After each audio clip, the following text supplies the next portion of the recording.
Okay, let's dive into food prep talk. In today's video, I want to give you some insights and the tools to easily compile balanced breakfasts that keep your blood sugar and consequently your energy stable, so that you don't even need any recipes to follow. If you ask me, that's where the freedom and confidence lie. That you know how to go about your meals, make them nutritious, tasty, and not overly complicated. I will go through 6 different types of breakfast that you can have and share with you what to keep in mind to have stable energy. To make it really easy for you, I've also created a PDF that you can download. It includes a cheat sheet for all 6 types of breakfast and has a separate guide for porridges as well. The main thing to follow when it comes to balanced breakfast is to include complex carbs, that is carbohydrates from whole food sources, that is fiber, then healthy fats and protein. Let's break it down breakfast by breakfast, taking porridges first. The way people usually make porridges is that they take one type of grain, cook it, add sugary jam or fruit, berries or dried fruit, maybe some nuts and seeds, and that's it. Now, in people with blood sugar imbalances, and for those prone to blood sugar spikes, this is not a very good idea, because grains per se on their own tend to have quite high glycemic load. That is, the sugars are taken up quite quickly, consequently causing a low soon after. It's very important to note, though, that we mustn't be afraid of carbohydrates, because not all carbs are the same. Some of them create much greater fluctuations in blood sugar levels than others. Needless to say, processed foods and foods containing lots of sugar, quick carbohydrates, are rapidly absorbed into the blood and raise our blood glucose levels immediately. And consequently, a fast drop in blood sugar levels follows. This causes irritability, difficulties in concentration, a sudden surge of tiredness, fogginess, and cravings for something sweet or another cup of coffee. And if your blood sugar goes too high, your brain signals your pancreas to secrete more insulin. Insulin then brings your blood sugar back down, but primarily by converting the excess sugar to stored fat. Also, the greater the rate of increase in your blood sugar, the more chance that your body will release an excess amount of insulin and drive your blood sugar back down too quickly and too low. You've probably seen the abbreviation GI, that is glycemic index. This tells you whether the carbohydrate in the particular food is slow or fast type of carbohydrate. Glycemic index values are determined experimentally by feeding human test subjects a fixed portion of the food after an overnight fast, and subsequently extracting and measuring samples of their blood and specific intervals of time. What glycemic index doesn't do is indicate how large the proportion of the carbohydrate is and how it will affect your blood sugar levels. This deficiency has led nutritionists towards the development of improved index, that is glycemic load, which is the GI multiplied with the regular portion of the particular food. Now, this index enables one to get a much better idea of the actual impact on the blood sugar levels. To illustrate, when we base only on GI levels, we cast a negative light on the foods that actually have nearly no impact on our blood sugar controls and related risks. One such food is watermelon. Did you know that it has a high GI but a low GL? It has a GI of 72, but a GL of 4 for a regular 120 gram serving, which is rather low. Now, foods that have high water content, such as watermelon, cucumbers, apples, and so on, or fiber content like carrots and beetroots, won't create dramatic blood sugar fluctuations despite the high GI values. This of course, applies when eaten in moderation. The problem arises when we overconsume foods with a higher GI or GL. The most common examples are various grain-based foods and potatoes, sweet potatoes, corn, and so on. Now back to porridges. In order to slow the pace with which the sugar from grains is released into the bloodstream, we'll add bits and pieces to make our breakfast more balanced and keep the blood sugar stable. First, let's add some fiber. Now, bran, oat and rice bran, for example, is very high in fiber and has much lower glycemic load than regular grains do, or lentils for that matter. They make an excellent porridge base too. So when making a porridge, you could consider using half regular grain like millet, buckwheat, oats or quinoa, and half bran or lentils. You'll get an extra fiber-loaded porridge when combining lentils and bran. Also, the more whole the grain, the lower the glycemic load. In this slide, whole oat groats or steel-cut oats are a better option than rolled oats, and rolled oats, on the other hand, are better than quick oats. Bottom line, the more processed the grain, the more rapidly it is absorbed into our bloodstream.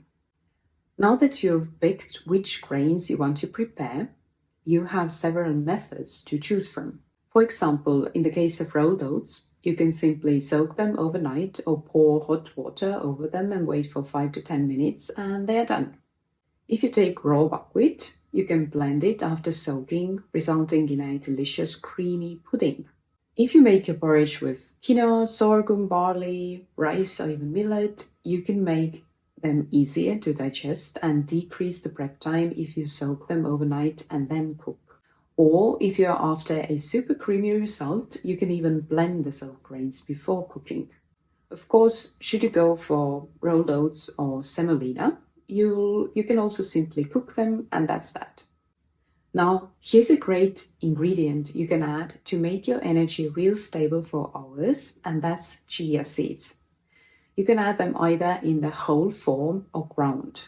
If you want them there just for the fiber, whole is fine, but if you want to reap the benefits of the omega-3 fatty acids, grind them first.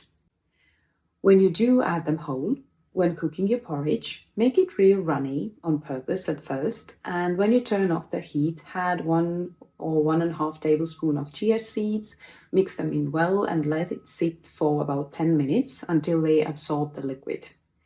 You may stir occasionally and monitor the liquid status and add more if necessary. Ground chia seeds will absorb the liquid very rapidly. When it comes to healthy fats, consider adding either ground flax or chia seeds for their omega-3s every time. Other good options are avocado, in case you are making savory porridge, almonds, walnuts, hemp seeds, sunflower and pumpkin seeds, and Brazil nuts. I found that adding extra protein will help keep the energy more stable even over 4 to 5 hours. For that, you can consider plant protein powders like hemp or pea protein or a few tablespoons of blended tofu. Now, there's one hack I'd like to share with you. I personally don't like protein powder in my porridge. It kind of ruins that texture of porridge for me. So what I do is I make a pre-porridge bowl where I mix protein powder, turmeric, because I don't always prefer that in my porridge either, some black pepper to enhance the absorption of curcumin from turmeric, some added sugar-free juice, plant milk and yogurt, and some medicinal mushrooms, and any other superfoods that resonate with me at that moment. Now, it looks super ugly, but I've really grown into it. I love this as a breakfast. Now, in case you want to make your porridge lighter and use less grains, you can add bulk with vegetables like grated summer squash, pumpkin, sweet potato, carrot, and cauliflower. There was a period when I ate cauliflower porridge for months and I loved it. Finally, there's flavorings and toppings. Spices always spice things up and are super good for your digestion as well. Think of things like cinnamon, ginger, cardamom, cloves, and nutmeg. If you need something to sweeten your porridge with, consider date paste or applesauce, and the low glycemic options like mesquite, carob, or yacon and lucuma, which are more rare characters, or then stevia and erythritol if you tolerate it. Then we have some fruits and berries, any wild berries and fruits really. And if you are after optimum nutrition, avoid combining bananas and berries. I'll dive into the reasons in the lesson how to get the most out of your food, but in short, bananas significantly reduce the amount of flavonols you'd get from the berries. Okay, that's porridges. Don't forget that you can download the cheat sheet I created for you. Other breakfast options include filled tortillas and pancakes, as well as muffins and sandwiches. There are two ways to make pancakes. First option is mixing suitable whole grain flour with water, ground flax or chia seeds, water and or plant milk, and some protein-rich flour like coconut flour, hemp flour, soy flour even, or almond flour. A great Swedish option that I recently discovered is tiger nut flour. Depends on whether you can get your hands on it where you live. I happen to be lucky and have a provider in Estonia. Nevertheless, you can live without it. I did so far. Then tofu or even cooked soybeans or chickpeas are a very good protein-rich addition to your pancake batter. Optionally, you can add grated veggies like summer squash, pumpkin, sweet potato, carrot, and cauliflower to make them veggie-filled. The second pancake method is soaking your whole grains and blending them into batter. It works awesomely with raw buckwheat, spelt berries, and oats, for example, or even millet and quinoa, and lentils. What can you add to your pancakes, tortillas, savory muffins, and bread slices to make them a balanced breakfast? Again, protein and healthy fats. You can spread them with nut butter or make avocado mash, then add tofu, hummus, and top with veggies and sprouts. Next, a Buddha bowl for breakfast, a totally legit option. You'll find what to include in a Buddha bowl on your cheat sheet. I will cover building a balanced bowl more thoroughly and provide a PDF guide with the next lesson. Another easy and protein-rich breakfast would be tofu scramble. You can add as many or as little extras as you like there. For example, if you have time, go ahead and chop some onion or leek and garlic for boosted flavor and nourishment. Mushrooms make an excellent ingredient in tofu scramble as well. If you're in a hurry, opt for dried onion flakes and garlic powder. Consider adding greens like baby spinach, kale, or collard greens, whatever version you're making, as you can never have too many greens. And finally, there are puddings. Make chia pudding with preferred plant milk and add some rolled oats to the mix as well, and some plant yogurt or lemon juice, and spices, berries, and fruit, whatever you like. One easy and very protein-rich breakfast is a tofu bowl, which you can make by blending firm tofu with plant milk and adding some yogurt or lemon juice and wild berries or fruit. Now, these are just options to consider. You can apply those principles even if you have a totally different breakfast in mind. Simply follow the formula of whole grains, protein, healthy fats, and maybe some veggies or suitable fruits and berries. Now, how can you make the prep easier, especially if you don't have tons of time in the morning? The quickest option would be to make something that doesn't need cooking, either overnight oats, if you don't mind your breakfast cold, or pouring hot water over rolled oats, oat bran, and maybe chia seeds when you wake up so that it's ready when you finish your morning routine. Another option is to make a bigger batch of something like scrambled tofu or raw buckwheat or tofu bowl. Divide it into portions and grab from the fridge. I wouldn't recommend prepping for more than 3 days ahead, especially if you have a sensitive stomach, or maybe if you have histamine reactions. If you have some time to prep your breakfast in the morning, put the grains to soak in the evening to decrease the cooking time. If you'd like to have a butter bowl, prep the ingredients and keep them in the fridge separately, like cooked grains or even potatoes and sweet potatoes, beans or lentils, and chopped or grated vegetables. So it's super easy to assemble the bowl in the morning. And now homework. To encourage change, it's crucial to take immediate actions. Use what you've learned straight away. Go to your workbook and draft breakfast for yourself for a week. It can be your favorite breakfasts. Simply tweak them with what you heard today.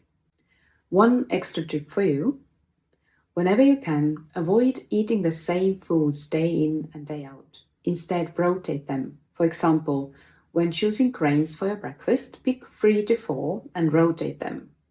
Buckwheat on the first day, then millet, then quinoa, then oats, and start again. You can actually have a different grain every morning because there's plenty to choose from. Quinoa, amaranth, sorghum, millet, rice, buckwheat, oats, barley, spelt, rye, teff. 11 already. This reduces the potential to become allergic or sensitive to particular foods. The thing is, when you eat something repeatedly, you keep stimulating the body's immune and cellular systems with the same nutritional biochemistry. The molecular protein parts of a food are usually what we become sensitive to. So we build up antibodies against these antigens. And then, whenever we eat the food, we may get a reactive immune response. Whenever you can, rotate. And I'd love to hear what you come up with. So if you like, share with me directly or with a whole group, with a tribe. It can be inspiring for everyone. And consider meditating as well. Either choose from meditations I provided in this course, on this journey, or find your own.